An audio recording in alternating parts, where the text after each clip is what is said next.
enfant, il n'y a rien de plus fragile. Celui qui est la parole, dans le début de l'évangile de Jean, il est écrit le Verbe s'est fait chair. Celui qui est la parole se fait infant, c'est celui qui ne parle pas. Voilà, il y a une sorte de paradoxe immense dans cette incarnation.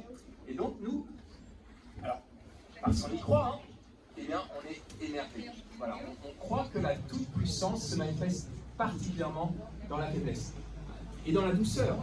Celui qui est fort, ça on peut le dire aussi au niveau humain, c'est pas celui qui est capable de cogner tout le monde. Ça c'est les rois américains. Mais la vraie force, c'est celle d'être capable de douceur dans un monde qui ne l'est pas. Le fort, par excellence, c'est celui qui est capable de pardonner. C'est celui qui est capable de donner de la compassion à ceux qui souffrent. C'est celui qui est capable de pardonner celui qui a fait le mal. Ça, c'est pour nous celui qui est véritablement fort. Et donc Dieu, qui est le Tout-Puissant, se fait justement infiniment faible et fragile. Voilà, c'est vraiment une grande source d'émerveillement. Et pendant toute l'année qui suit, on est appelé à vivre dans cette lumière-là. Alors, j'ai surtout souligné l'importance, bien sûr, du personnage principal, Jésus, mais il faut aussi regarder les personnages autour que j'ai évoqués tout à l'heure. D'abord, Marie et Joseph. Marie et Joseph, ce sont pour nous des symboles de l'accueil. Voilà, là aussi, il y a la diversité. Un homme et une femme, ils sont capables d'accueillir un mystère qui les dépasse totalement, une mission qui les dépasse totalement. Vous vous rendez compte que Marie, c'est une jeune fille de 15 ans à peu près. On lui demande d'être la mère de cet enfant qui aurait un rôle tellement important. L'ange dit, il sera le sauveur, il est le fils de Dieu. Eh bien, elle est capable de dire oui, elle est capable de l'accueillir. Et Joseph, pareil, il avait déjà un tas de projets, il accepte de tout changer pour accueillir cette jeune fille avec un enfant qui n'est pas de lui, et pour accomplir sa mission de père au niveau terrestre. C'est deux personnages extraordinaires qui symbolisent l'accueil. Et ils ont beaucoup à nous apporter, parce que nous aussi, on a tellement à accueillir dans notre vie, et on est si souvent déroutés. Dieu nous demande des choses parfois qui nous surprennent, qui même peut-être parfois nous semblent impossibles à nous aussi. Et on sait, grâce à des exemples comme Marie et Joseph, qu'en fait tout est possible à celui qui croit. C'est une des phrases de l'Évangile. Tout est possible à celui qui croit. Donc il faut y aller, il faut faire comme eux, et Dieu nous accompagne. Et puis le troisième cercle, ce sont donc les bergers et les mages. Donc je l'ai dit, les bergers sont pauvres, juifs, les mages sont riches et païens, mais ils se retrouvent. Ils se retrouvent pour tous contempler ce petit enfant, et ils vont lui offrir ce qu'ils ont de meilleur. Alors pour les bergers, ça ne va pas être grand-chose, parce que je vous l'ai dit, ils sont pauvres, donc ça va être surtout leur présence, la chaleur de leurs moutons, peut-être un petit peu de lait, voilà. Et les mages, ils vont offrir l'or, l'encens et la myrrhe. C'était des produits très précieux. L'or, c'est ce qu'on donnait au roi, c'est le symbole de la royauté. L'encens, c'est le symbole de la divinité, c'est ce qu'on offrait aux prêtres. Et la myrrhe, c'est le symbole de la mort, parce que c'est avec ça qu'on faisait les sépultures. Donc la myrrhe, c'est ce qu'on offrait aux prophètes, qui tous ont été persécutés. Donc ces trois offrandes signifient que ce petit enfant, il est roi, prêtre et prophète. Voilà, donc là aussi c'est un bel exemple pour nous, une belle invitation à donner ce que nous avons de meilleur à celui que nous croyons être fils de Dieu, mais si j'élargis à celui que nous croyons être Dieu. Quelle que soit notre façon de... Si on croit en Dieu, bien sûr, on est appelé, je crois, à tout lui donner. Voilà, Dieu nous appelle à tout lui donner, parce que quand on le fait, on atteint notre plénitude. Notre plénitude, elle n'est pas dans le repli sur soi, dans l'égoïsme, mais au contraire dans le don de soi. Donc, voilà, les bergers et les mages nous apprennent ça aussi. Et puis je termine quand même avec les derniers personnages. Il ne faut pas oublier le bœuf et l'âne, parce que je crois que dans notre société, plus que jamais, on doit redonner à la création toute sa valeur, sa beauté. Je pense que Madame la Maire ne dira pas le contraire, mais on est tous sensibilisés sur cette question de l'écologie. Les animaux, toute la création ont leur place. On ne peut pas se servir de la création, mais c'est fait pour la servir. Pour travailler ensemble. Donc le bœuf et l'âne, ils apportent leur chaleur, ils apportent peut-être un peu plus aussi, mais ils symbolisent cette présence de tout l'univers autour de cet enfant. Voilà, donc cette scène qui a été si souvent reprise, depuis Saint François d'Assise, Vous l'enlevez, c'est très difficile. oui, c'est ça. Elle est pour nous un magnifique appel à vivre toute l'année, qui commence peu après, dans cet esprit d'émerveillement, j'ai même envie de dire dans cet esprit d'enfance. Parce que je terminerai avec cette parole de Jésus. Il a dit, si vous ne ressemblez pas à des enfants, à des petits-enfants, vous n'entrerez pas dans le royaume de Dieu. Voilà, donc c'est pas une sorte d'invitation pour certains, c'est pour tous. Nous devons apprendre ou réapprendre à ressembler à des enfants, c'est-à-dire avoir un cœur ouvert, accueillant, pour que Dieu puisse agir en nous et à travers nous.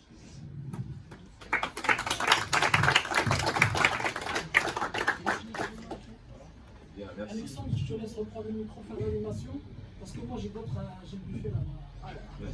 Merci, cher Omar. Merci, cher Sefoula également. Et merci à toute la communauté de nous accueillir une nouvelle fois. Que d'événements se sont réunis ici. Et j'ai encore l'émotion le visage de Boubacar qui m'apparaît quand je viens ici, très, très rayonnant. Hier, avec Naïm, on avait l'Assemblée Générale de l'Association CIeux et on s'est dit en 20 ans, car 2025 c'est l'année du 20e anniversaire de l'Association CIeux, qu'est-ce qu'on peut retenir dans ces 20 dernières années? Et on a pensé tout de suite ici au 12e arrondissement. Parce qu'il s'est passé quelque chose ici dans le 12e arrondissement qui a valeur d'exemple pour le reste de la France, je pense. C'est vrai que nous avions commencé en 2010, Daniel Ferrat, coordinatrice déjà de l'antenne, et puis en organisant des rencontres grâce à Boubacar qui avait fait le premier pas. C'est lui qui a porté les gâteaux, c'est lui qui a porté les moments des fêtes, les présents. Et grâce au travail de Boubacar, on a pu organiser quelque chose régulièrement entre les communautés et les habitants, qu'ils soient croyants ou non, viennent nous rejoindre à ces rencontres. Et c'était des moments très forts, à tel point que la mairie a décidé d'organiser pour la première fois, je crois qu'il n'y a pas d'autre exemple, il me semble, en tous les cas pas à Paris, ça c'est sûr. Comme Paris est l'exemple en France, on peut dire que ça ne s'est pas passé ailleurs. Une conférence de partage qui tous les trimestres réunit les responsables de communauté et les associations sur des sujets qui concernent l'agenda de la mairie, généralement des sujets à caractère social. Et donc c'est une véritable réussite. Il y a vraiment une émulation, un échange régulier ici qui se passe entre les associations, les communautés religieuses, la mairie, qu'il n'y a pas ailleurs. Et je crois que c'est ce qui permettrait de lutter aussi contre le terrorisme, le fait qu'il y ait davantage d'empathie, de rencontres également entre les uns et les autres. C'est un jour aussi particulier, on y pense, on pense à cette année, mais on pense aussi à ce jour où les attentats de l'Hypercacher, juste à côté, de Charlie Hebdo, juste à côté également, se sont déroulés. Voilà, je pense qu'une des solutions, c'est le dialogue, c'est les échanges, c'est une meilleure circulation de l'information et la confiance réciproque. En tous les cas, on a une pensée bien sûr pour toutes les victimes de ces attentats. Alors aujourd'hui, c'est un jour un peu spécial également parce qu'on a choisi un thème, celui des vœux. Alors, c'est des vœux, mais lesquels? Est-ce que c'est 2025 ou est-ce qu'il y a un peu plus? Parce que 2025, c'est aussi un quart de siècle. Et réfléchir à un quart de siècle, c'est autre chose que de se célébrer une année. C'est d'abord regarder un peu en arrière. Alors j'ai cité tout à l'heure l'association CIeux, c'est vrai, 20 ans déjà. On a commencé au tout début des années 2000. Bon, et on continue. Et je crois que si d'autres mairies étaient comme Madame la maire, votre exemple, partout en France, les dialogues fleuriraient et la laïcité fleurirait. Parce que vous savez que nous, à l'association CIeux, on envoie des volontaires aux différents pays, actuellement en Égypte, au Caire, à Alexandrie, aussi en Israël, au Liban, au au Sénégal, au Burkina Faso, enfin, voilà.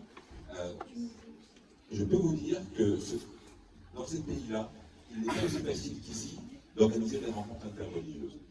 Et pourquoi c'est possible en France? Grâce à la laïcité. La laïcité a créé une modération, une pondération de l'expression des croyances. Non pas une pondération des croyances, mais de l'expression des croyances qui fait que on peut s'écouter les uns les autres sans avoir peur de se heurter. D'autres pays qui respectent vraiment les religions n'organisent pas ces rencontres de proximité par peur de heurter la sensibilité d'un croyant ou d'un autre. Nous, on n'a pas peur de violenter qui que ce soit parce qu'on est très respectueux et dans les paroles, on est très modéré. Voilà. Donc ça, c'est l'exemple de la France. La laïcité, elle doit s'exporter assez tous, nous semble-t-il. Alors, en tous les cas, 2025, c'est aussi, bien sûr, voir en avant, voir loin, voir dans 25 ans ce qui pourrait se passer. Écoutez, le seul vœu que je pourrais formuler, c'est que ce que nous avons ici réussi, ce petit laboratoire dans le 12e arrondissement, puisse s'exporter en France, ailleurs au-delà de Paris, et peut-être au-delà dans d'autres pays. Merci encore, merci à tous les intervenants d'être présents spontanément. Là aussi, c'est une épreuve aussi exceptionnelle dans le 12e arrondissement. Il n'y a pas d'autre arrondissement, on peut demander au dernier moment aux responsables de communauté de venir. Il vient spontanément. Merci Serge Benaïm qui va pouvoir nous rejoindre pour la synagogue. Et puis je vous laisse écouter les uns les autres. Dans un second temps, selon encore le temps, on pourrait échanger entre nous, poser des questions directement. C'est aussi ça le dialogue de proximité qu'avait voulu l'association CIeux en 2005. Voilà. Merci à vous. Alexandre, c'est toi qui... Je te laisse animer. Alors, je pense là, on pourrait suivre l'ordre, effectivement, qui est vraiment parfait. Laurent Léna, alors on ne présente pas Laurent Léna parce qu'il est lui-même responsable d'un festival de la paix qu'il a souhaité à la Grande Pagode de Vincennes, où il s'occupe, il est en charge d'un temple qui s'appelle le temple Caille-Bouillon. Et on est très, très honoré qu'il puisse venir. Il a une très grande expérience du dialogue interreligieux, du dialogue interconfessionnel, spirituel. Et on est très heureux qu'il puisse intervenir ici. Il est voisin, lui aussi il est du 12e arrondissement, puisque le bois de Vincennes, c'est le 12e arrondissement. Donc Laurent Léna, tu peux t'exprimer aussi en tant qu'administré de Madame la Maire. Excusez-moi, Alexandre. Comment dire l'Assemblée quand on fait... Alexandre, toi, tu as l'habitude d'organiser. Serge, je veux l'avoir là. Oui. Comment est-ce que toi, tu peux...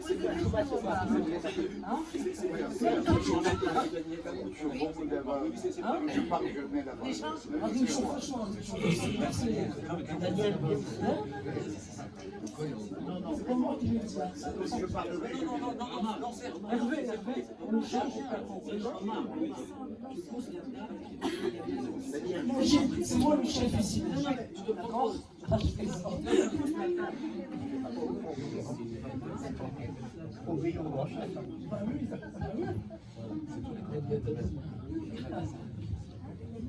Excuse-moi, Serge. Excuse-moi, c'est dur, mais ça me fait mal. Maintenant, on va faire plaisir. Tu sais pas quoi me dire? La première rencontre religieuse à laquelle j'ai assisté avec Dieu, la première fois, c'est à Bar-le-Roi. Il y avait Dov, l'ancien rabbin du Chef d'Israël. Et la première personne que j'ai vue, avec les autres personnes, le Sylvain, il y avait Daniel. Et Sefoullah, il m'avait dit, voilà, je raconte toute l'anecdote. Vous m'entendez maintenant? Oui, très bien. Sefoullah, il m'avait dit, tu sais, il va y avoir une rencontre avec Dieu. Alors moi, à l'époque, quand je suis, je sais pas ça. Il dit, c'est une association qui fait une école religieuse, ça fait longtemps, avec Cheikh Boubacar, pour Arsenal. Cheikh Boubacar, il dit, il faut absolument que tu sois présent, il faut que tu restes. Les gens du Dieu vont venir, Père Dov va venir. Et moi, je lui dis, et là, je vous dis vraiment, c'est des choses intimes, mais j'y tiens. Parce que dans l'interreligieux, ça compte. Alors moi, je lui dis, c'est Fomar, tu sais, par avant, quand j'étais adolescent, j'ai déjà assisté à des rencontres interreligieuses. Et c'était on est là, on se serre la main, et puis on prend des photos, et puis on revoit. Il m'a dit, tu verras, assis-toi. Et je me suis assis. On avait mis une table comme ça, carrée, il y avait en face de moi Sylvain et Daniel. il y avait Sefouma, il y avait Chambrocam, il y avait un petit groupe de personnes, puis moi je vais voir. Et la chaleur qui est sortie de cette assise, je me suis rendu compte que ce n'est pas une histoire juste d'interreligieux, c'est aussi le vivre ensemble. C'est nos voisins, c'est les gens. Là, par exemple, Serge, moi je lui parle en français, il me répond Dalija. Alors, vous voyez, c'est l'interreligieux. C'est-à-dire, on casse. J'ai compris que dans cette assise-là, on casse tout ça, toutes les barrières, etc. Alors, voilà, il n'y a pas de rabbin, il n'y a pas de prêtre. C'est l'imam, c'est le rabbin de la mosquée. Voilà. Et tu es toujours bienvenu. Et Daniel, c'est une des premières personnes. Et on fait de là pour toi, pour que Dieu te guérisse, toi et ton mari, et ta fille. Inch'Allah, je vais te trop parler parce que c'est toi qui es lui. Merci infiniment. Vraiment, cette communauté a conservé l'esprit donné par Boubacar. Merci à Omar, merci à Sefoula, merci à vous toutes et tous d'être vraiment présents et de nous soutenir. Ça nous fait beaucoup de bien à nous. Et je donne tout la parole à Laurent Léna. Laurent Léna, donc pour connaître la façon dont on souhaite les vœux chez les bouddhistes. Ça peut être très curieux de savoir. Oui, bonsoir. Je vais essayer d'être à la hauteur de toutes les qualités très exagérées qu'a énumérées Alexandre pour vous parler des vœux un peu comme on les voit et comme on les vit dans la philosophie bouddhiste. Alors déjà, on a toujours coutume chez nous de se dire il faut être dans un esprit de gratitude. Et déjà, il faut remercier pour avoir l'opportunité d'exprimer des choses comme ça comme aujourd'hui. Je l'ai fait, ça a déjà été beaucoup fait. On commence toujours le pratique de cette manière-là. Le nouvel an, c'est une opportunité, il faut remercier cette opportunité. Un peu distant, un peu trop. Il faut remercier de cette opportunité, parce qu'elle va nous permettre de partager des choses extrêmement profondes et extrêmement belles. C'est la première chose que je veux faire, la gratitude par rapport à ça. Alors, dans notre philosophie, un vœu, on n'en connaît pas d'autres mots, une intention, un souhait, on pense, nous, vraiment très fort, que ça peut déjà être un morceau de la réalité. C'est le début de la réalité. On pense que les pensées, les vœux, les souhaits, ça crée quelque chose quelque part. C'est le début de quelque chose qui petit à petit va faire son chemin et va s'installer dans notre vie de tous les jours. Ça va prendre corps. Donc un vœu, c'est pas juste, comme on peut parfois faire une phrase qu'on répète, parfois mécaniquement, peut-être on est amené à le faire. Mais non, c'est je crée un morceau de la réalité de demain. Un morceau, c'est pas péjoratif, un début de la réalité de demain. C'est ça l'idée du souhait chez nous. Et pour que ce souhait ne soit pas juste une phrase répétée, mais que ce soit le début de quelque chose, on dit qu'on a 3 principes à essayer de respecter, à essayer d'y mettre l'énergie la meilleure que l'on peut pour que ça puisse avancer. On dit dans un premier temps, c'est à la mode en ce moment, on appelle ça la pleine conscience. Ça fait longtemps qu'on dit ça chez nous. C'est à la mode maintenant aussi dans la pleine conscience. C'est quoi la pleine conscience? C'est quand on est dans un souhait, dans un vœu, on est dedans. On est là. Une manière de le faire, et je suis sûr que c'est une pratique qui existe dans énormément de traditions, on se sert beaucoup du souffle chez nous.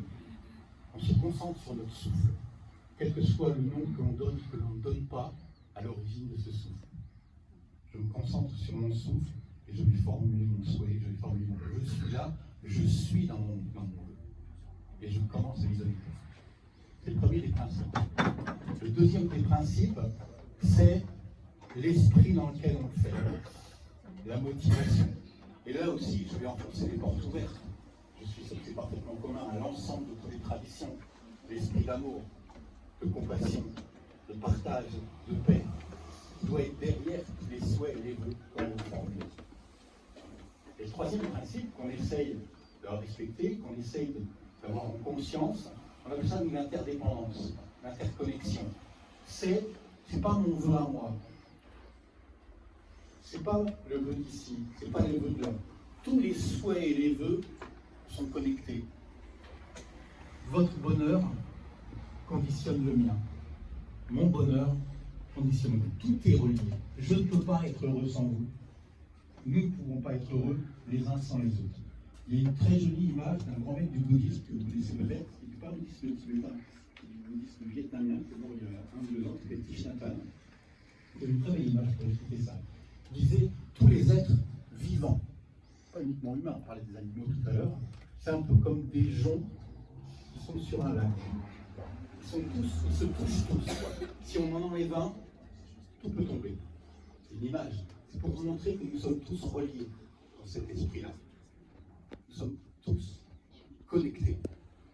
Donc ça, c'est l'esprit. Alors après, dans les vœux proprement dit, sans être trop long, le premier mot qui m'est venu à l'esprit pour les vœux de cette année particulièrement, mais d'une manière générale, il a déjà été prononcé 1000 fois, mais déjà repensé une 1001e fois, c'est le mot paix. Pax. Shalom. Salam. Shanti. En tibétain, le mot paix, il se dit Shiwa. Shiwa. Et littéralement, ça veut dire quoi, Shiwa? Ça veut dire paix, bien sûr, entre les êtres humains, l'absence de conflit, mais ça veut dire aussi paix intérieure. On pense chez nous qu'il n'y a pas de paix extérieure possible sans la paix intérieure, sans la paix d'esprit. Et ce n'est pas deux choses différentes. C'est la même. Il faut cultiver ça pour obtenir la paix. Et que pour cette année, que cette paix se propage partout. Et qu'elle traverse toutes les frontières, quel que soit le nom de ces frontières. Alors pour terminer, je voudrais à nouveau remercier pour l'organisation de ce rendez-vous.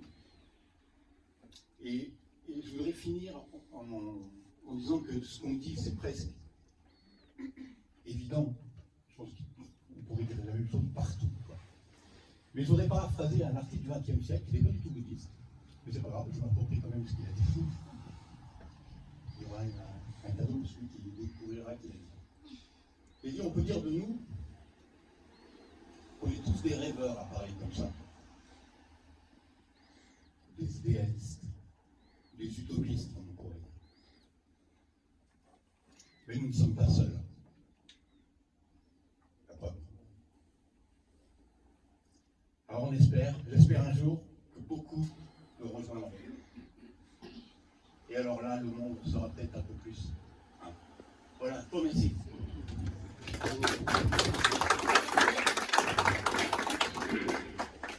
Merci infiniment, Laurent Léna. Alors moi j'ai appris beaucoup parce que dans cet exercice de revenir de 25 ans en arrière et de regarder 25 ans devant moi, l'exercice était un peu vertigineux, j'étais moi-même un peu dans l'incapacité de faire ce double exercice. Et là, vous m'avez appris comment être présent. Un vœu c'est d'être là, présent, de le donner là maintenant, qu'il devienne réalité. Je suis le vœu, voilà, en quelque sorte. Je crois que c'est une façon effectivement de vivre son présent, parce qu'on ne peut pas savoir ce qui se passera dans 25 ans. Bon, on peut déjà participer, être acteur de son présent. Et merci pour cette petite solution spirituelle. Voilà. On va en écouter une autre, celle de Madame la Pasteur, Dominique Hernandez. Merci infiniment d'être toujours avec nous depuis si longtemps. Vous êtes d'à côté, Bastille, c'est à la fois le 12e, le 11e, bon. Et vraiment un temple foyer de l'âme magnifique. Je ne sais pas vous pouvez aller le visiter. Il est absolument remarquable. Aussi interreligieux, vous accueillez parfois votre communauté, juive notamment, enfin vous allez venir, bailli de temps en temps, enfin voilà. Et on est très honoré et très heureux de vous écouter. Merci, bonsoir à tous. Alors, je souris en t'écoutant Laurent parce que ça faisait plein d'échos dans ce que je vais dire, mais pas de la même manière. Alors vous verrez si ça fait des échos pour vous aussi. Moi j'appartiens donc à l'église protestante. Tous les chrétiens ne sont pas catholiques, hein, toujours les mêmes références. Et nous, pour se souhaiter des vœux, en début d'année, on se dit, mais comme beaucoup de personnes, on se dit bonne année, on se dit bonne santé, on se souhaite plein de bonheur, et puis bien sûr on se souhaite la paix aussi. Et ça c'est pas très original, et c'est bien qu'on puisse partager avec plein d'autres ces aspirations-là. En même temps, quand on souhaite bonne santé, bonheur et même la paix, tout ça, c'est pas seulement en fonction de nous-mêmes. Et je peux souhaiter bonne santé à quelqu'un et qui va tomber malade. Je peux souhaiter du bonheur à quelqu'un qui va devoir faire face à un grand malheur dans son existence. Et puis la paix, il y a des lieux où oui, on est en paix, on est en bonne compagnie, on est en bonne entente. Mais on sait bien que dans le monde, c'est vraiment pas le cas. Et ce qui se passe dans des situations de conflit, ça ne dépend pas toujours de nous non plus. Alors, on peut devenir fataliste, hein, dire bon, tant pis, c'est comme ça. On peut aller, je sais pas, regarder dans des jeux de cartes ou dans des étoiles ce qui va se passer pour essayer de se tenir. Ou alors, on peut se dire, voilà, ça ne dépend pas de nous, mais quand même, dans tout ce qui va se passer, je vais être là et je vais être là avec les autres. Et vouloir être là, se dire qu'on va être là pour partager le bonheur et pour partager les malheurs, pour partager, se réjouir de la santé et compatir de la maladie, pour être plein de gratitude pour la paix et puis s'engager quand il y a des conflits pour que cette paix advienne, pour être là, pour pouvoir se tenir dans ce qui vient. On ne sait pas ce qui va nous arriver, mais pour pouvoir se tenir là et avec d'autres, pour ne pas s'absenter, pour ne pas s'évader, pour rester bien présent. Pour moi, pour beaucoup de chrétiens, pour beaucoup de croyants, ce qui nous y aide, c'est de croire que le Dieu auquel nous nous confions est un Dieu qui veut du bien, du bon, du bonheur et de la paix. Si ce n'était pas le cas, autant s'en aller. Je repense à une parole dans les Écritures du prophète Jérémie qui transmet un oracle de l'Éternel disant « Je connais les projets que j'ai faits pour vous, des projets de paix et de bonheur. Je vais vous donner un avenir et une espérance. » Ça dépend des traductions, hein, ça, mais bon. En gros, ça dit ça. Et croire en ce Dieu qui veut la paix, le bonheur, la vie, ça nous aide à être là quand il n'y a pas de bonheur, pas de paix, quand la vie est menacée, quand elle est fragilisée, quand on se sent tout petit, quand on se sent impuissant. Il n'y a pas que cela. Il y a l'Éternel, Dieu qui veut pour nous l'avenir, un avenir, la paix, le bonheur et la vie.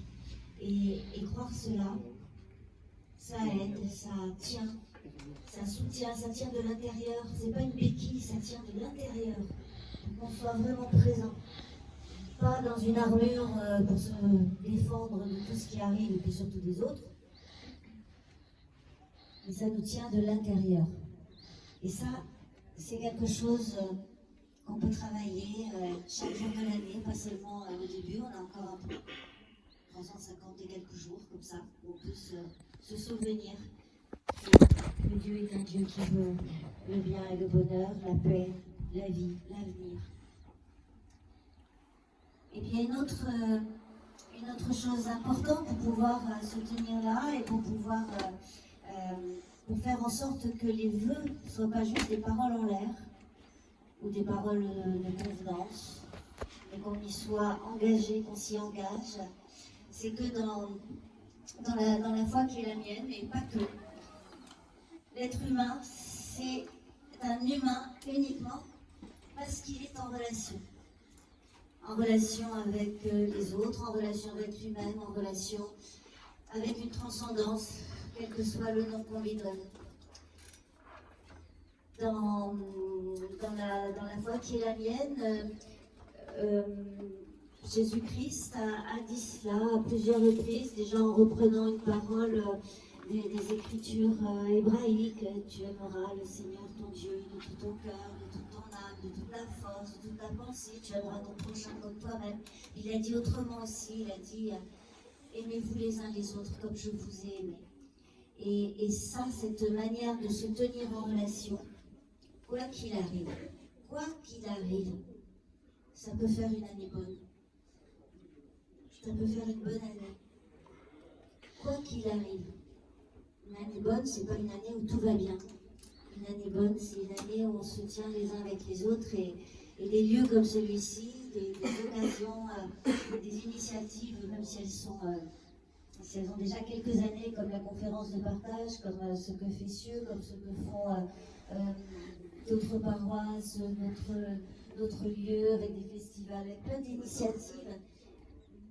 C'est ça qui nous fait du bien. C'est ça qui nous fait du bien. C'est pas autre chose, quelle que soit la manière dont on appelle notre Dieu, et même si on dit qu'on n'en a pas. C'est d'être en relation. Et être en relation au service de l'autre. Évidemment, pas pour l'écraser, mais pour se tenir avec. Ça, c'est un mot super important. Dans la vie, une année bonne, c'est une année où l'on est avec les autres. Alors, pas tous les autres, mais au moins ceux qu'on connaît. Ceux qui sont là, les voisins, les amis, éventuellement d'autres, dont on peut faire connaissance. Et voilà, pour moi, c'est ça une année bonne, une année où on se tient présent et une année où on se tient avec. Tu vois, hein, on ne s'était pas consulté.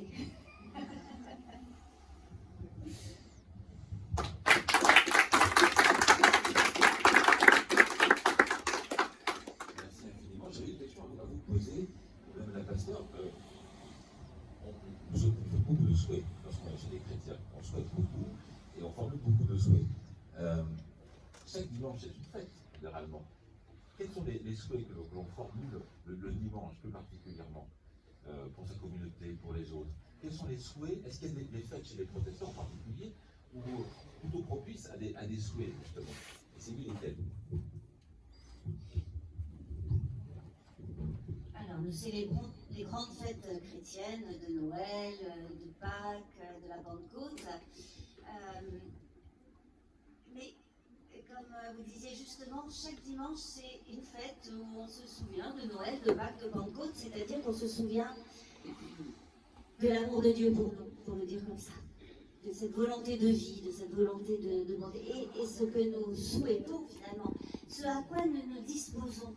Ce que nous appelons à chaque dimanche, et d'autres jours aussi, c'est à être inspirés par ce Dieu-là, à nous laisser inspirer, à nous laisser transformer, chacun et ensemble, en communauté, dans nos vies, à nous laisser devenir de plus en plus aimants, de plus en plus vivants, de plus en plus, mieux en relation, mieux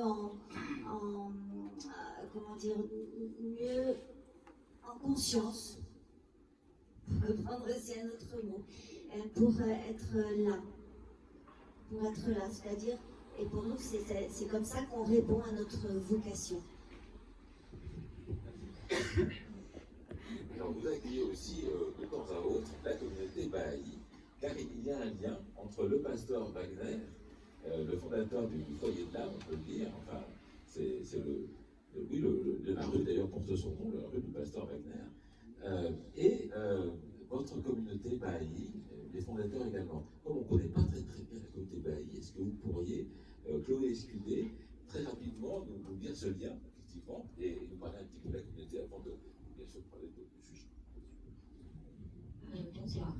Donc, le lien entre le pasteur Wagner et la foi Baha'i, c'est qu'il y a à peu près 100 ans, un peu plus de 100 ans maintenant, Abdul Barak, qui est le fils du fondateur de la foi Baha'i, est venu à Paris et il est venu en fait partager, je pense, une soirée au foyer de l'âme. Donc c'est vraiment assez spécial. Il a partagé dans différents endroits, différents lieux, mais c'est dès le début en fait de la foi Baha'i, les moments comme ça où on partage entre religions étaient déjà très importants. Donc voilà, c'est beau de voir que même 100 ans et plus tard, on a toujours un lien et on se voit toujours et que ça continue. Donc et la foi Baha'i, c'est quoi? Parce que oui, c'est vrai que c'est une nouvelle religion. Donc C'est très rapidement, c'est arrivé vers le milieu du 19e siècle. Le fondateur de la foi bahaï, c'est Baha'u'llah. Et donc, il y a plusieurs principes dans la foi bahaï, entre autres l'unité dans la diversité, l'égalité des femmes et des hommes, l'harmonie entre la science et la religion. Enfin bref, c'est très rapidement dit, et il y en a plus, mais si vous voulez, on pourra en discuter plus en détail en face à face, ce sera plus agréable, je pense. Mais sinon, à travers aussi les vœux, je pense que vous allez voir c'est quoi la foi bahaï. Première petite chose que je voulais dire, c'était que je voulais remercier déjà l'association Nour et Cieux d'avoir organisé cette rencontre et de nous accueillir ce soir. C'est vraiment une très très belle occasion. Et puis au nom des Bahaïs du 12e, que Fadjiatou et moi on représente ce soir, je voulais vous souhaiter une très belle année 2025.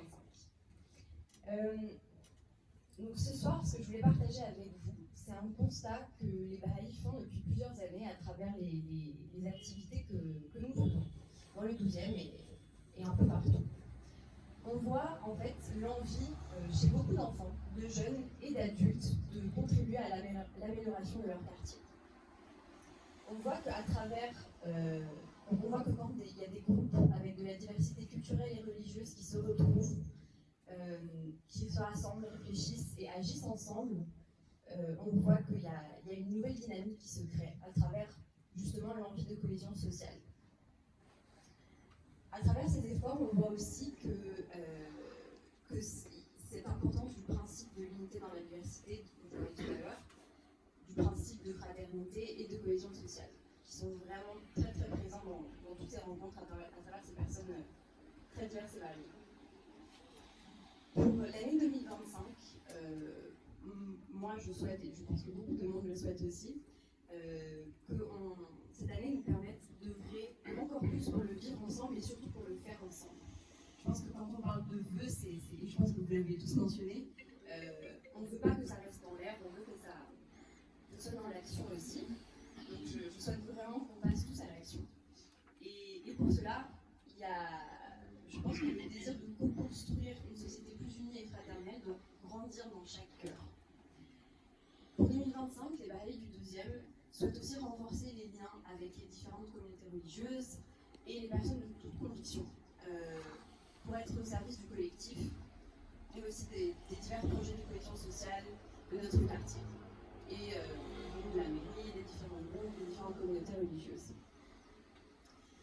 Par exemple, une des choses, si on parle du concret, si on parle de l'action, ce serait, et c'est juste un exemple, mais peut-être que c'est quelque chose qui existe déjà, donc on pourrait aussi en parler ensemble, mais ce serait de faire un temps de partage spirituel intercommissionnel pour nous unir et pour partager par exemple des textes sacrés, pour même des textes qui nous inspirent, qui nous touchent, pour s'inspirer ensemble, pour partager, pour réfléchir ensemble sur différents thèmes.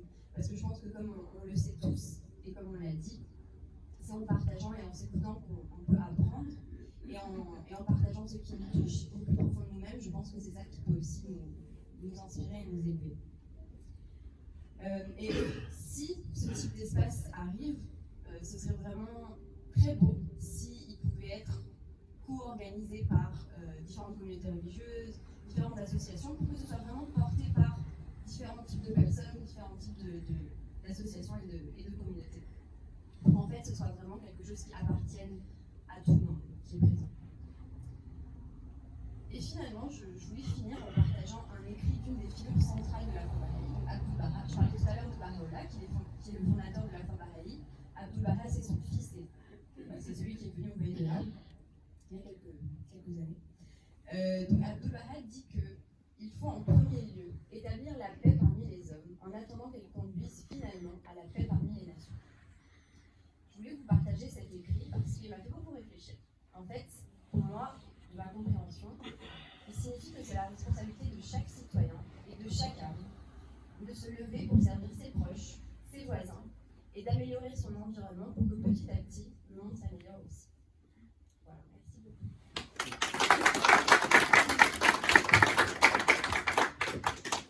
Alors, je pensais que vous allez nous parler de l'année Bahaï, dont les mois ne sont pas exactement composés de la même façon. Alors, quand on fait c'est lorsqu'on échange les vœux, ça se passe à quel moment? Est-ce que vous pouvez nous expliquer rapidement tout ça? Pas de souci. Bon, là, ce soir, on est là pour 2025, et puis on habite en France, donc on fête l'année 2025, mais effectivement, les Bahá'ís, la nouvelle année Bahá'í commence le 21 mars, donc c'est le début du printemps. On peut penser au renouveau, on peut penser à l'arrivée des fleurs, du soleil, tout ça, et donc c'est la nouvelle année Bahá'í qui, en fait, ça s'appelle Nowruz. Nowruz qui veut dire nouveau jour en persan. Et ça arrive à la fin du jeûne Bahá'í qui est chaque année au même moment, ça dure 19 jours. Et ça précède la nouvelle année. Voilà. Donc si vous voulez, on pourra célébrer ensemble le 21 mars. Oui, alors merci beaucoup de cette invitation à une célébration. Alors on a déjà organisé des célébrations, notamment avec Laurent et Léna. C'est vrai qu'on a une petite discipline ou éthique, c'est celle-ci, c'est être ensemble pour prier, mais non pas prier ensemble. C'est-à-dire qu'on n'a pas des prières communes. Alors, heureusement, c'est ce qui fait le dialogue, la richesse du dialogue.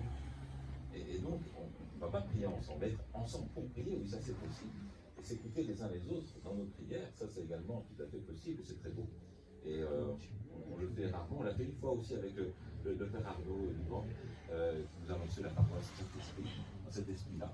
Voilà, c'est assez peu fréquent, mais on le fait de temps en temps et c'est très très beau. On se très heureux que vous puissiez nous accueillir dans le 12e arrondissement alors.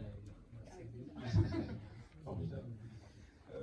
Serge Benahi, au nom de la communauté juive, président de la synagogue de la Roquette, juste à côté, dans le 11e arrondissement, et président d'honneur, monsieur, ça me fait très heureux de l'accueillir.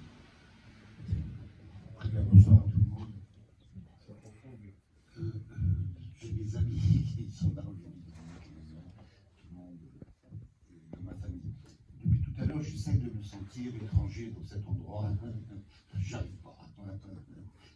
Vous savez, moi, je me suis toujours demandé si j'étais juif ou arabe. À un moment donné, je ne sais plus, musulman, je ne sais plus où j'en suis.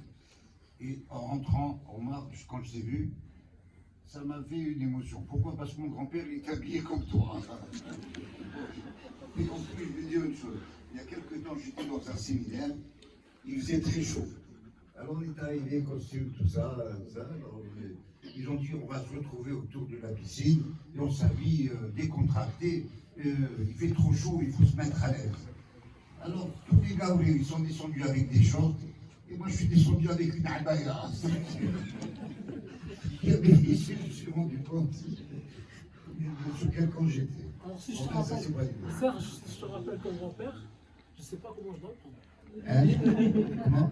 Je ne sais pas comment je dois le prendre, si je te rappelle ton grand-père. Ah, si tu veux plus que de mon compliment, c'est beau. Je dois le prendre comme un compliment. Quand tu viendras à la maison, tu vas voir une photo. Je le prends comme un compliment, bien sûr, c'est un honneur. Alors, merci de l'accueil d'Omar, on a senti l'accueil de toute la communauté, très chaud comme d'habitude, et la vérité, je ne m'attendais pas à autre chose.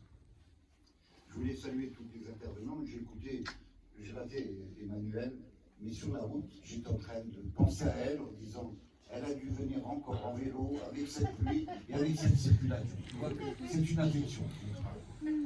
Je voulais saluer le père Arnaud Duban, que j'ai écouté avec plaisir. Alors, mon père, bien sûr, vous avez parlé des fêtes, des 8 jours.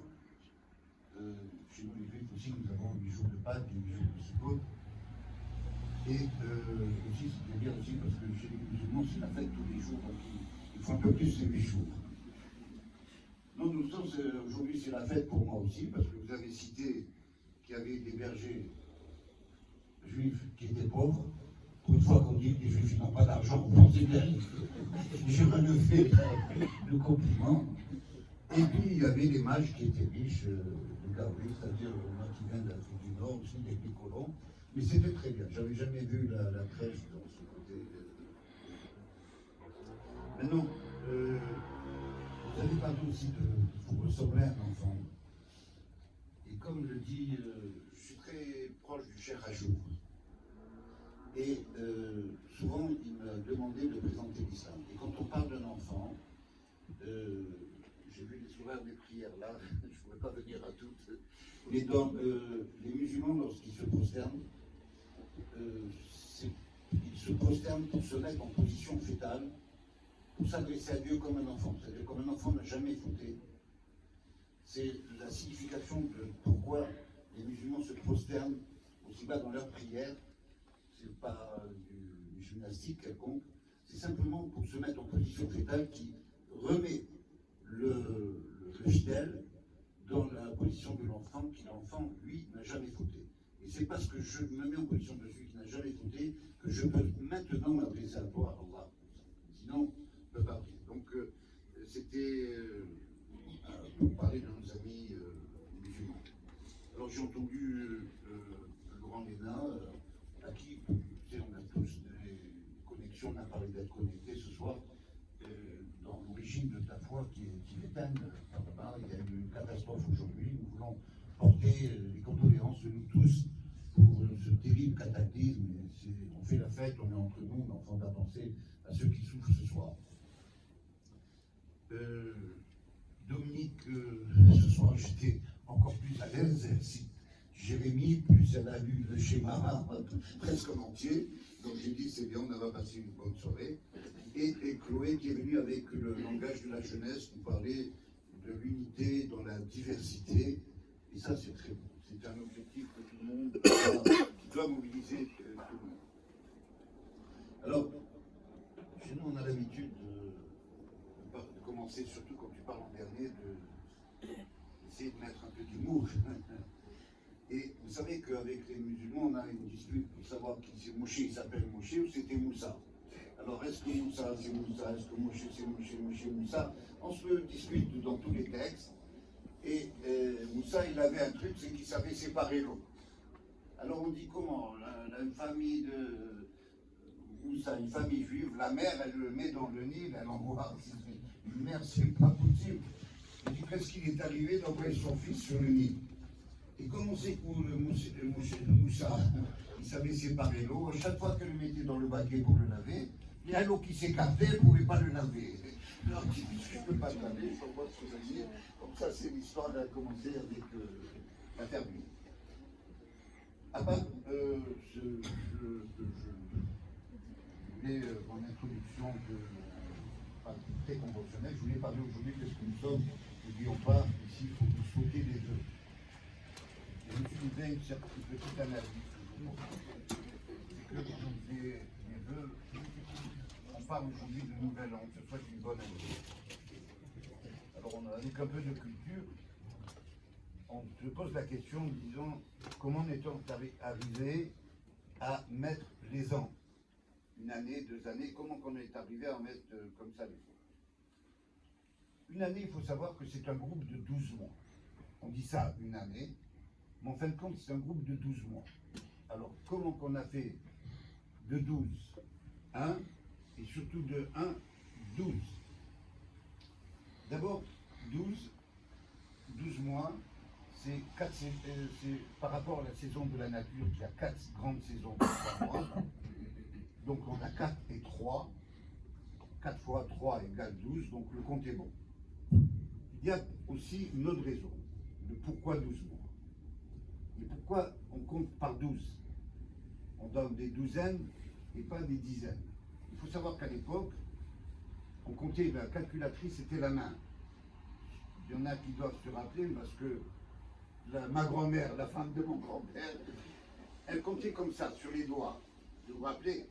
Pourquoi? Parce qu'il y avait 12 phalanges qui servaient à compter et le pouce qui était en fin de compte le vecteur qui allait d'une phalange à l'autre, et c'est comme ça que l'on comptait. Et donc on a compté par 12. Maintenant, il faut savoir, quand on se souhaite une bonne année, on va essayer de disséquer ce qui se passe. En français, on dit une année, une bonne année. En italien, on dit un anno. Mais quand on connaît un peu l'italien, on dit lontano, c'est-à-dire une année longue. C'est-à-dire on se souhaite du temps. On se souhaite, en fin de compte, on dit que la vie, se souhaiter longue vie, c'est se souhaiter du temps. Mais se souhaiter du temps, c'est pas que vivre, c'est aussi avoir du temps. Parce qu'il y a des gens qui ont dû vivre, mais qui n'ont pas le temps. Le temps, c'est le temps pour se sentir libre. Les esclaves ne savaient pas ce que c'était que le temps. Parce que du matin jusqu'au soir, ils travaillaient, ils n'avaient pas ce temps de repos qu'on a par le Najma, le vendredi, ou le Shabbat, ou le dimanche pour les chrétiens. Ils n'avaient pas cette année. Et dans toutes les langues, on allusionne un espace-temps où il se passe quelque chose. En tout cas, que quelque chose existe. Alors, on se souhaite bonne année dans les différentes cultures. Alors, si en France, on dit bonne année, en arabe, on dit Am Mubarak, c'est-à-dire on se souhaite une année qui soit bénie. Les Espagnols, ils parlent de Otro año mejorado, c'est-à-dire je souhaite une année meilleure. Parce que ça ne me sert à rien de te souhaiter une autre année, si tu as souhaité l'année dernière où tu as eu des difficultés, etc.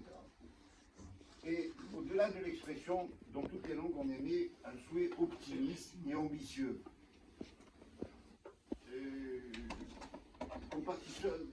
On les partitionne dans le temps.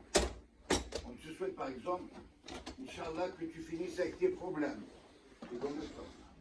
Et Inch'Allah, que cette année tu trouves un mari, tu trouves une femme. Inch'Allah, que ta femme elle soit enceinte. C'est-à-dire, on est tout le temps en vue qu'il se passe quelque chose dans le temps. Et en fin de compte, c'est ça la vraie signification du temps. Alors il y a des gens qui vont dire cette année je vais arrêter de boire, et cette année je vais arrêter de manger gras, etc. Mais de toute façon, on va vers un souhait et on arrive avec un souhait, comme Chloé l'a dit tout à l'heure. Alors maintenant, vivre, on se souhaite de vivre, mais on se souhaite de vivre joyeux. Alors il y a un auteur russe qui s'appelle Tolstoï, qui dit que tous les hommes font la même erreur de s'imaginer que le bonheur veut dire que tous les vœux se réalisent. C'est-à-dire que le bonheur, c'est déjà vivre, le bonheur, c'est déjà d'exister. Et si on t'a souhaité cette année, je souhaite que ta femme elle soit enceinte, alors et si la femme elle n'est pas enceinte, alors qu'est-ce que tu fais? Tu vas frapper celui qui t'a dit je ne suis pas enceinte. C'est pas, c'est-à-dire, il faut savoir ce qu'on émet comme vœu, ce qu'on écoute comme vœu et ce que le vœu veut réaliser. Ensuite, on voit que le bonheur, qu'on cherche le bonheur, parce que des fois on veut vivre, et on veut comme le rêve américain, tu sais, toujours avec l'abondance, faire ce que je veux et les moyens d'acheter ce que je veux. Et ça, c'est. On a un auteur qui dit que le bonheur n'est pas une destination, mais une façon de voyager. Si tu te comportes bien. Moi j'ai connu des pauvres heureux. Et nous on vient de tous nos pays, on connaît. Il y a des pauvres qui sont très heureux. Il y a des riches qui ont beaucoup d'argent, qui ne peuvent pas souffrir le bonheur qu'il y a une maison d'un pauvre. Et je sais que je m'adresse à des gens qui connaissent dans nos pays, dans nos cultures, il y a dans la maison d'un pauvre, il y a la tranquillité, il y a le respect des parents, il y a l'attention à l'autre, il y a un certain silence qui règne dans une maison d'un pauvre, que tu ne trouveras pas chez un riche, parce que dans un riche, quand tu trouves le silence, c'est pas un silence parce qu'il veut se reposer ou parce qu'il veut écouter l'autre, c'est parce qu'il y a la haine et puis j'ai rien à te dire. Parce que j'ai l'argent, je peux me payer ce que je veux, je peux exister sans toi. Et cette situation fait qu'on peut ignorer l'autre. Alors,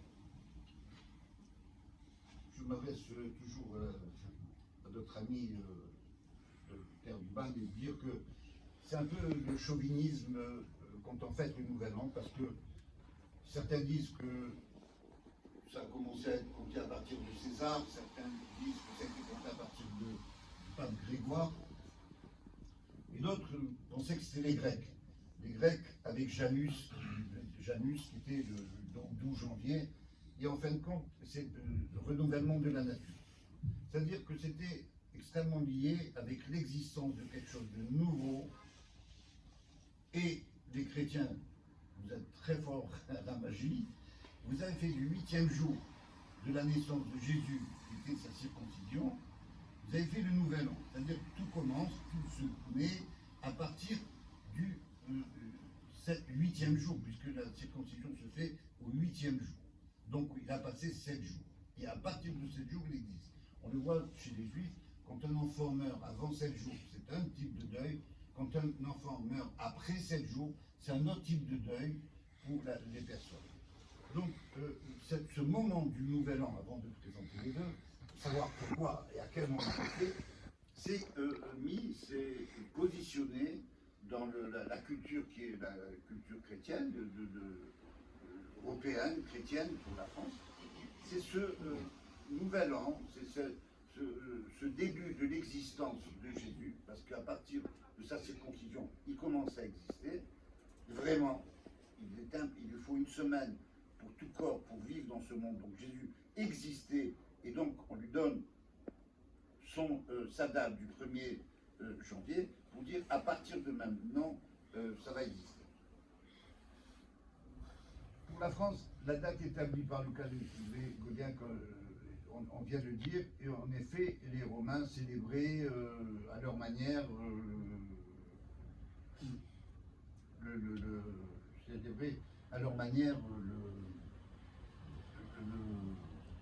nouvel an.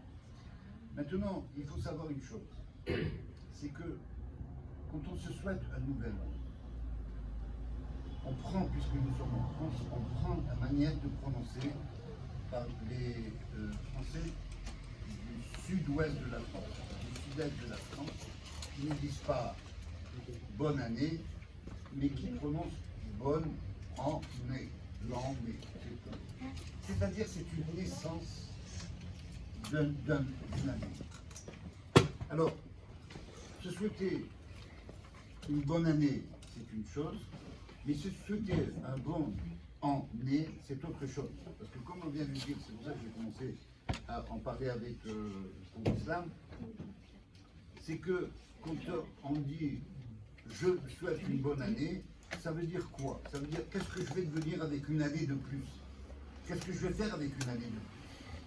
Est-ce que l'année prochaine, je vais ajouter des qualités au mois que j'étais l'année dernière?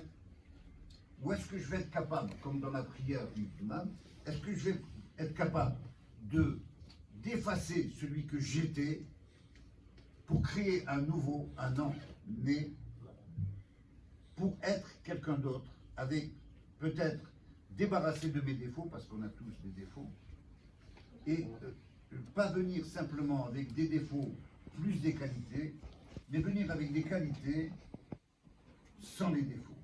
C'est pas tout à fait pareil quand on se souhaite une bonne année.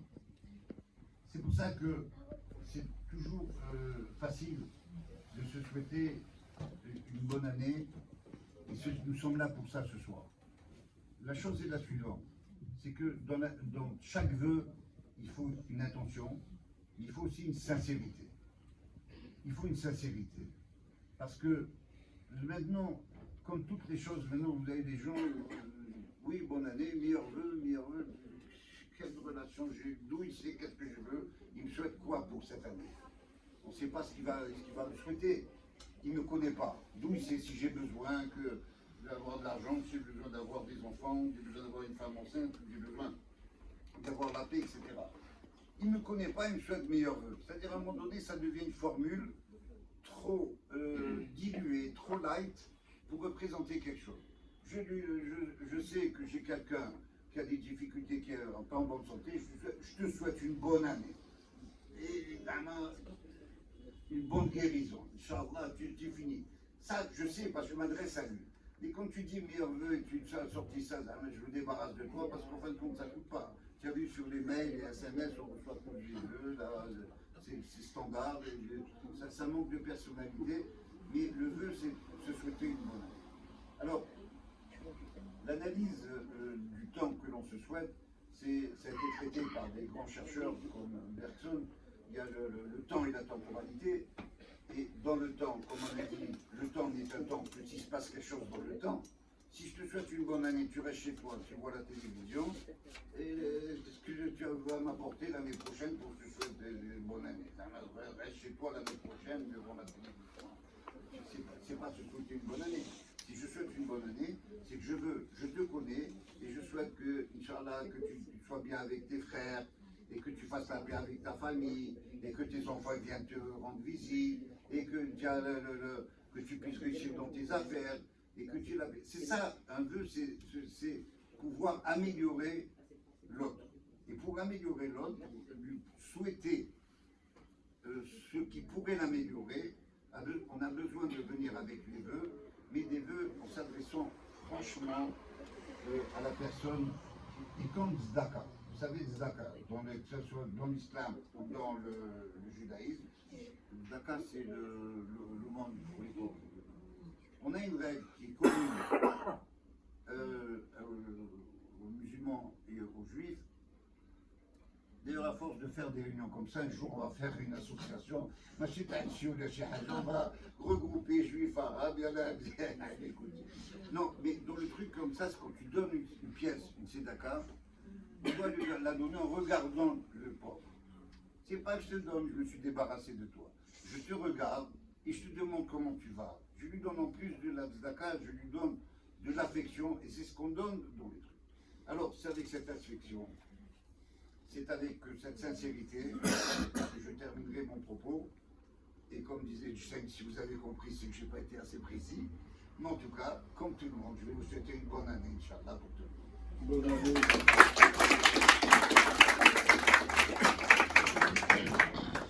Merci Serge, juste une petite question. Lorsque j'ai vu le nouvel an, le Rosh Hashanah, généralement c'est toujours au mois de septembre, tu nous invites, nous les non-juifs, vers pour faire après, on arrive, la cérémonie a déjà commencé depuis au moins une bonne année, et tu donnes la parole. Alors, généralement, monsieur l'imam, tu invites le monsieur l'imam à prendre la parole, monsieur le maire également, enfin bon, et on assiste aussi à une prière pour la France. Il y a des vœux qu'on peut dire pour la France à cette occasion. Alors, je te fais remarquer que c'est pas que pour la France, parce qu'au Maroc, on fait une prière pour le roi. En Iran, on fait pour le dirigeant iranien. Il est une coutume chez nous les juifs de bénir le dirigeant du pays. Parce que, d'abord, c'est le dirigeant du pays qui fait que tu peux vivre en paix, qu'il s'occupe de l'hôpital, qu'il s'occupe des écoles. Et c'est une prière que l'on fait, pas spécialement pour la France, mais dans tous les pays où il y a des juifs, dans tous les samedis, il y a une prière qui se fait pour les dirigeants.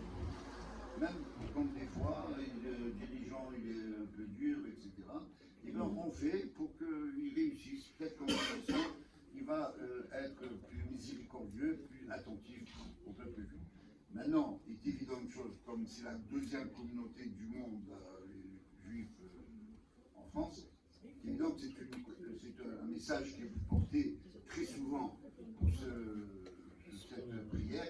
Et comme tu sais bien, les synagogues c'est ouvert, vous rentrez comme vous voulez, et tu écoutes cette prière. C'est une prière qu'on ne dit pas pour Rosh Hashanah, on la dit tous les samedis, parce qu'on a besoin que les dirigeants soient à la hauteur, que les dirigeants.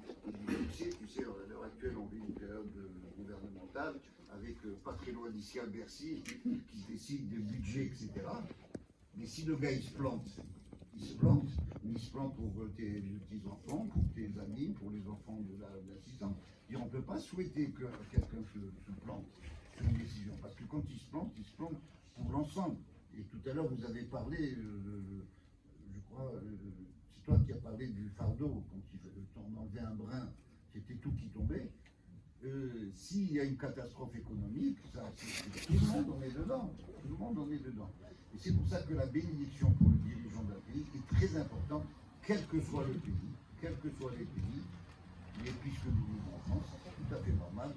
Tu sais bien que hier, j'étais à la réunion avec d'ailleurs Emmanuel. Il y avait 3 réunions. J'ai assisté qu'à la réunion, il y avait pour la mémoire d'Ahmed Merabé, qui était mon ami.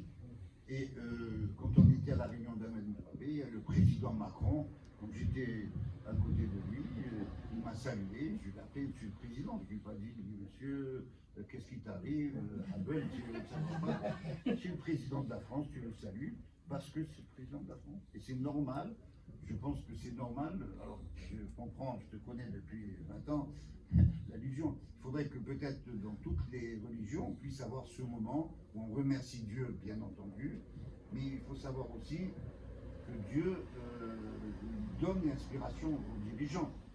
N'oublions pas que même dans la culture marocaine, le roi, c'est un descendant de Dieu. C'est-à-dire, c'est descendant du prophète, et il apporte avec lui la baraka, c'est-à-dire tu peux pas prier, tu peux pas être dans un pays où tu maudis le dirigeant, parce que la baraka elle arrive par lui.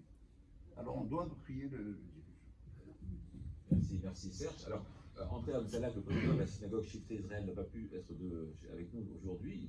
Il a dit lui-même une petite réunion avec les responsables du consistoire, puisqu'il est en train d'élargir, de faire des travaux dans sa synagogue, avec de nouveaux locaux, donc il s'excuse d'être absent aujourd'hui, mais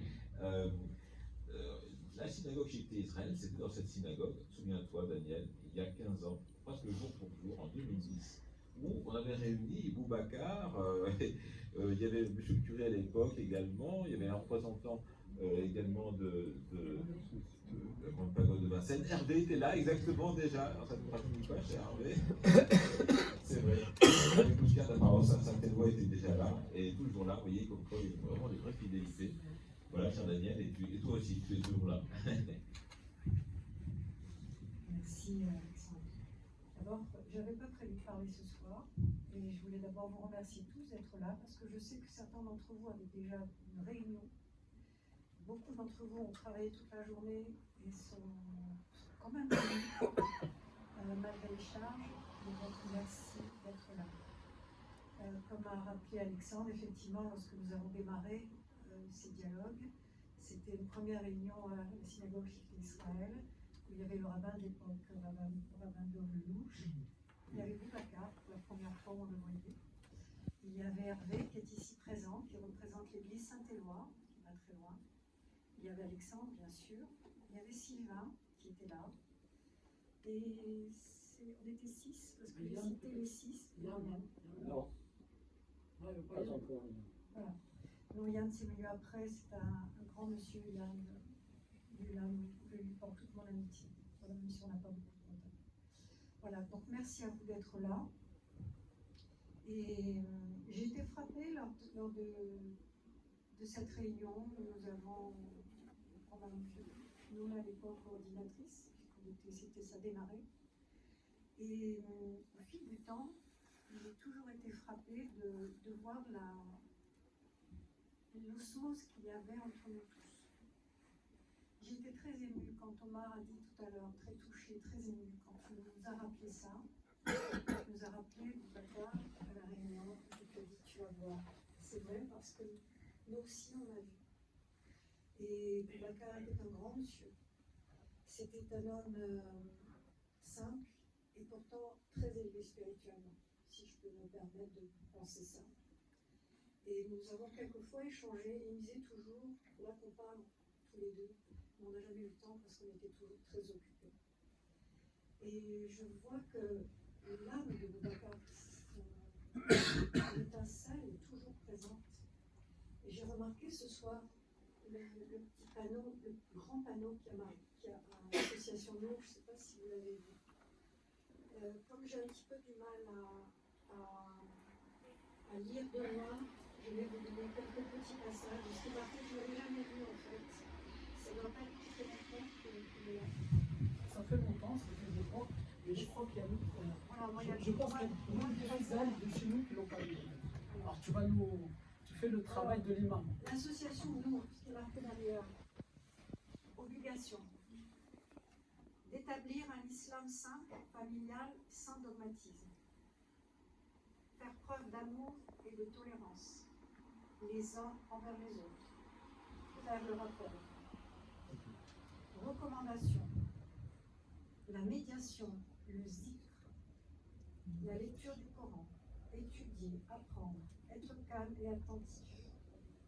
Il est déconseillé de discuter d'affaires mondaines, de dormir de façon prononcée ou prolongée, de faire des allées et venues incessantes, de gaspiller. Interdiction de modifier les horaires des prières sans y avoir été invité. Prononcer des grossièretés, manquer de respect envers n'importe quelle personne. Établir des réunions sans l'autorisation du bureau, stationner et se rassembler devant la salle. Prohibition est interdite donc toute forme de racisme, d'antisémitisme, de violence et d'agression.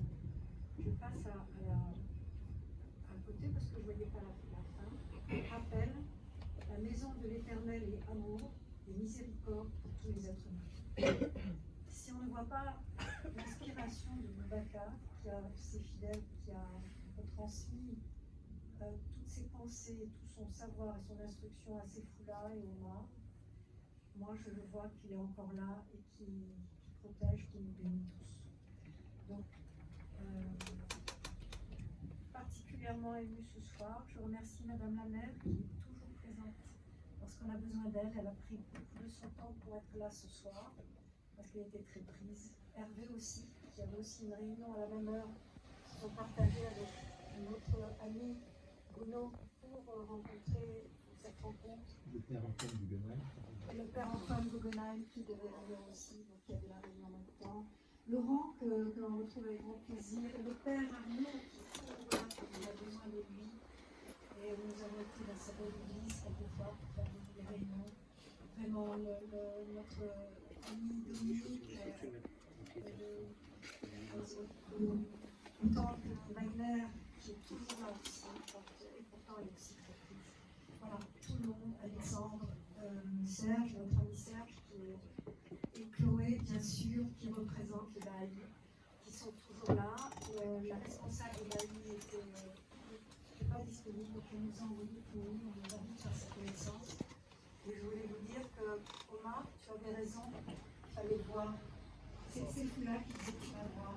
Là, ce soir, on voit les résultats. Merci à tous. Vraiment, très bien pour dire autre chose.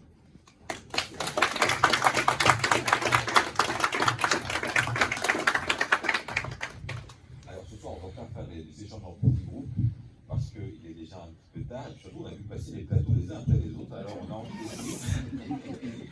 mais quelques questions quand même avant de donner la parole à Madame la maire et pour conclure la rencontre. Pour moi, ce n'est pas une question, c'est tout simplement quand on est dans ce lieu saint, je vous souhaite à toutes et à tous salam, shalom, paix à l'occasion de cette nouvelle année. Et je vous demande, s'il vous plaît, en hommage à notre grand frère, notre grand-père, Monsieur Aboubakr, une minute de silence, s'il vous plaît.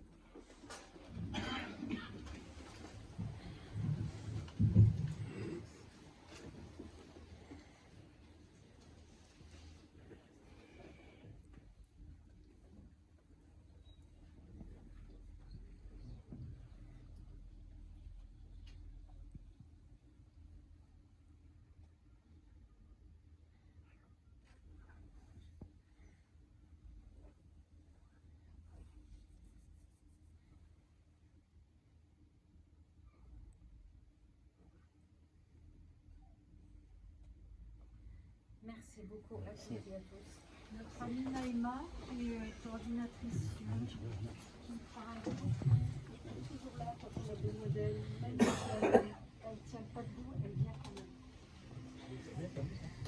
Voilà, je prends une ou deux questions, à moins que... Oui. Tu parles pas de ton livre, hein. Si tu veux, on fera des tables spécialement. Non, on fixera une date. Je veux que tu présentes ton livre. Tu présentes tes livres.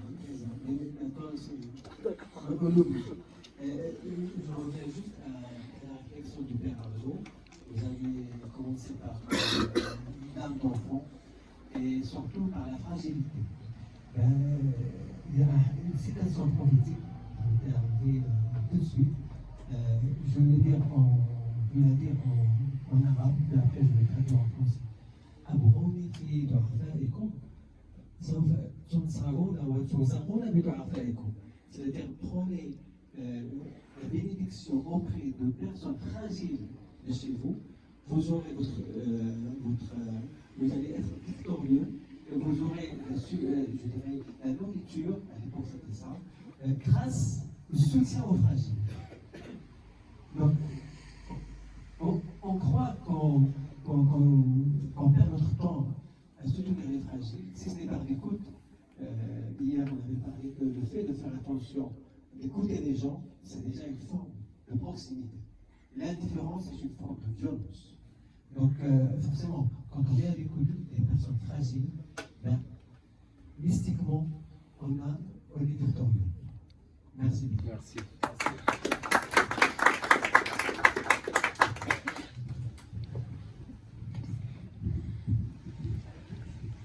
Je te remercie, je plaisantais. Hein. Mais tu sais, maintenant c'est l'époque du buzz. Tu sais, mais quand tu dis un truc négatif, il faut faire de la publicité. Et moi je vous remercie tous. Et l'association Nour, les fidèles, la mosquée Nour, vous souhaite à tous les meilleurs vœux. Et comme a dit Serge, les meilleurs vœux avec la niya, avec l'intention. Pendant l'année 2024, on a pu avoir plus de rencontres interreligieuses que l'année précédente. On souhaiterait, comme tu sais, notre pensée chez Nour, comme c'était la pensée du Cheikh Boubacar Marahmou, c'était de faire participer, faire en sorte que l'interreligieux soit un peu plus vulgarisé, soit accessible à tous les fidèles, mais plus spécifiquement aux plus jeunes. D'ailleurs, il y a des jeunes, des anciens élèves de Cheikh Boubacar, il y en a qui se cachent là-bas, il y a Téné, qui ont assisté quand elles étaient toutes petites aux rencontres interreligieuses. Peut-être qu'elles ne comprenaient rien sans raconter, parce qu'on pouvait parler de la théologie, de la philosophie chez les protestants, Calvin, Luther, et alors eux, elles étaient en primaire. Donc, mais elles étaient là et voilà. Et donc, nous, ce qu'on souhaite, c'est faire ce travail plus de fidèles. C'est pour ça qu'on a souhaité que les frères qui ont prié soient présents avec nous, soient plus. Donc pour les années qui viennent, pour 2025, avoir plus de rencontres dans le cadre de l'interconfessionnel, dans le cadre du vivre ensemble, que ce soit avec CIE ou il y a d'autres organisations aussi qui font l'interreligieux, il y a beaucoup de monde. D'ailleurs, avec nous aujourd'hui, on a Elon avec qui on va faire connaissance, Inch'Allah. C'est un jeune de la communauté juive et qui est dans cette intention de faire des rencontres entre les jeunes de confession juive et musulmane et de casser ces clichés, de casser les choses qu'on trouve dans TikTok, dans machin, tout ça, parce que les religions et la philosophie, ça ne se trouve pas dans TikTok.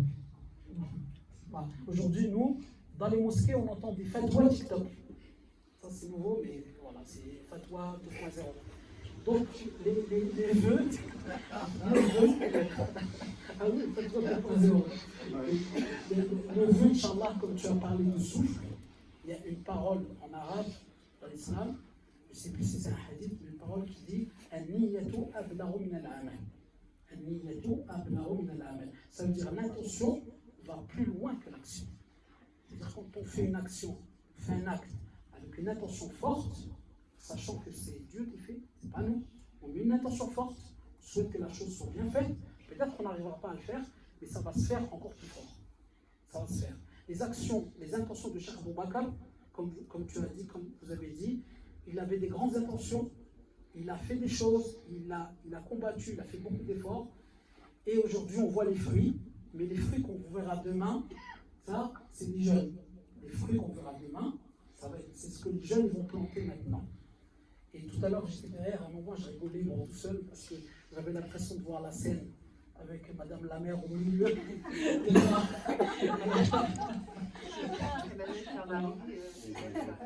Emmanuel aussi. Bon, c'est par la tête comme ça. Je vous remercie tous. Je vais passer la parole à Hervé, parce que Hervé, c'est avec nous. Il faut que je parle un peu parce que. Ah oui, j'ai oublié. Sefouma, il n'est pas là, il vous demande pardon. Parce qu'il est parti en urgence une dizaine de jours au Togo pour voir son père qui est très malade. Là, il a un avion, mais là, en ce moment, je crois qu'il est dans l'avion, là. Donc, il a dit, si je suis là, c'est bien. Si je ne suis pas là, tu te demandes. Donc, il s'excuse auprès de vous tous. Moi, normalement, je pense que c'est lui l'ancien, quoi. Et Hervé, je te donne la parole. Et après, oui, j'en comprends quelque chose. Il y a Rafi qui est là, avec toute son équipe. Ils ont préparé depuis, ça fait 3 jours qu'ils préparent le buffet. C'est vrai. Donc là, si vous ne passez pas en buffet après, c'est moi qui vais faire engueuler. Donc il faut y aller. Après, il faut y aller. Ils ont préparé, ils ont fait plein de choses. Il faut y aller, Inch'Allah, après. Mais bon, je te repasse l'animation et je passe.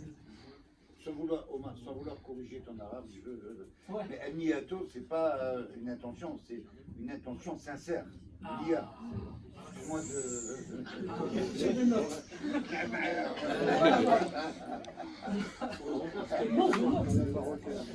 Oui, tu aurais pu le faire, Omar, parce que je veux juste rappeler ce projet qu'on a en commun avec le père, d'ailleurs, de Saint-Esprit. purification d'esprit, c'est que cette année, le Ramadan et le Carême vont tomber à peu près au même moment. Voilà. Et donc, on aurait envie que nos jeunes, justement, voilà, ils soient partie prenante de ce moment-là. On ne sait pas trop comment encore, il faut y réfléchir. Mais voilà, donc ça c'est un projet qui me tient à cœur. On avait déjà essayé ça. Et puis en ce moment, on accueille dans beaucoup de paroisses, on accueille ce qu'on appelle l'hiver solidaire, des gens qui sont à la rue. Hein. À Saint-Éloi, on accueille 4 SDF qui sont à la rue, donc depuis début décembre jusqu'à fin mars. Et Omar s'est associé à participer à cette activité. Et là aussi, on aimerait que les jeunes viennent ici. Parce que tous les soirs, toutes les nuits, il y a au moins 2 personnes avec eux. Nous, on aimerait bien, mais on n'a pas assez d'espace. On aimerait bien. On aimerait bien. Avec grand plaisir. Voilà, 4 aussi. Ouais. On prendrait double, triple, facilement. C'est pas la première fois, il y a plusieurs années, vous aviez Saint-Éloi avait hébergé des Ah ben ça fait, oui, c'est depuis 2000.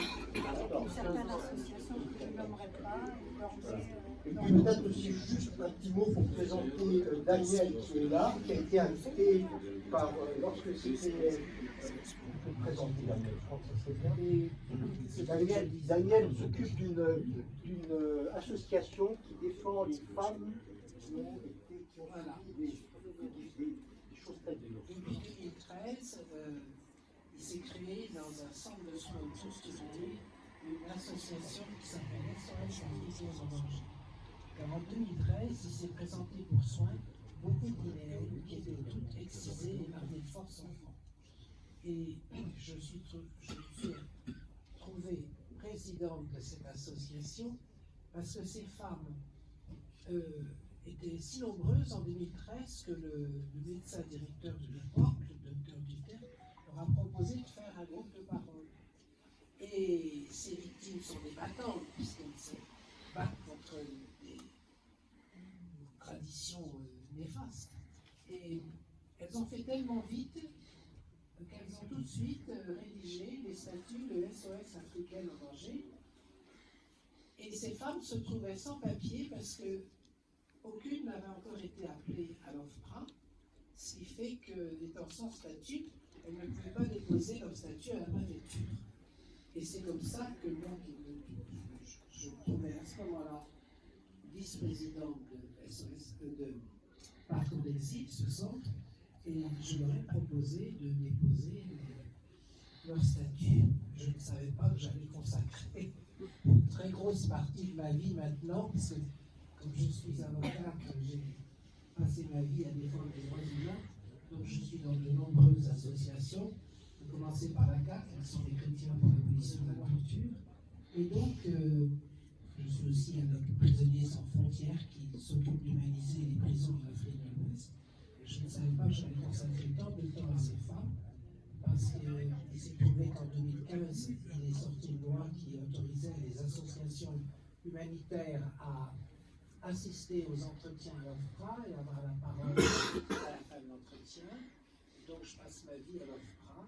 Je n'avais pas pensé que dans une retraite que je ne sais pas quand je prendrais, j'aurais ça dans ma vie. J'ai une immense admiration pour le courage de ces femmes et donc je milite pour que le crime d'excision soit requalifié en crime contre l'humanité, puisque l'UNICEF estime qu'il y a 250 millions de femmes dans le monde dont la vie est totalement gâchée, absolument tous les jours, par cette mutilation sexuelle qui est une abomination. Ça te suffit? Merci Daniel.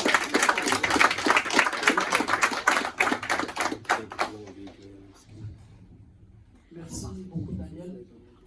On invoque le Seigneur, on invoque Allah subhanahu wa ta'ala qui protège ces femmes-là et qui abolit cette faute. Elle n'a pas été inspirée par aucune religion, mais par la folie des hommes. Et pour revenir par rapport à ce qu'on disait tout à l'heure, parce que tu disais, Serge, la comptabilité spirituelle, c'est ce que je me disais quand je regarde les balles 12 jours, 12 mois, tout ça, lui, il fait de la comptabilité là. Les exercices sont liés avec son PC, il n'est plus. Alors, Cette année, 2025, Inch'Allah, c'est vrai que, comme je disais, on en a parlé il y a 3-4 semaines. Cette année, 2024, on a eu Noël avec Hanouka. Et là, on va avoir Ramadan avec le carême, avec la Pâque chrétienne, suivi de la Pâque juive. Et le jeune Baha'i en même temps. Et le jeune Baha'i, à quel moment du Baha'i? C'est du 1er au 21, 19 mars, 20 mars à peu près. Donc ça va, je pense que c'est en même temps que Ramadan. Donc tout ça va se chevaucher, Inch'Allah. Donc on a vu avec Hervé et avec Bruno Parozo, avec Saint-Éloi, avec les jeunes, Inch'Allah, on va en profiter pour faire ce qu'on appelle, ce qu'on faisait à l'époque du Charbon Bakar, le café Théo. C'est-à-dire on s'assoit, on discute tout simplement. On ne fait pas des thèmes compliqués. Le but c'est que les jeunes se rencontrent. Je me rappelle Serge, il y a plus d'1 an, tu avais dit une parole chez toi là-bas. À la requête, tu nous avais dit, alors nous on se voit comme ça dans la rencontre interreligieuse, bon, on dit on boit un café, on boit un thé, mais après on fait quoi? Tu te rappelles? La dernière, moi ça m'avait marqué. Il a dit, oui c'est bien, on se voit, on boit du thé, mais après on fait quoi?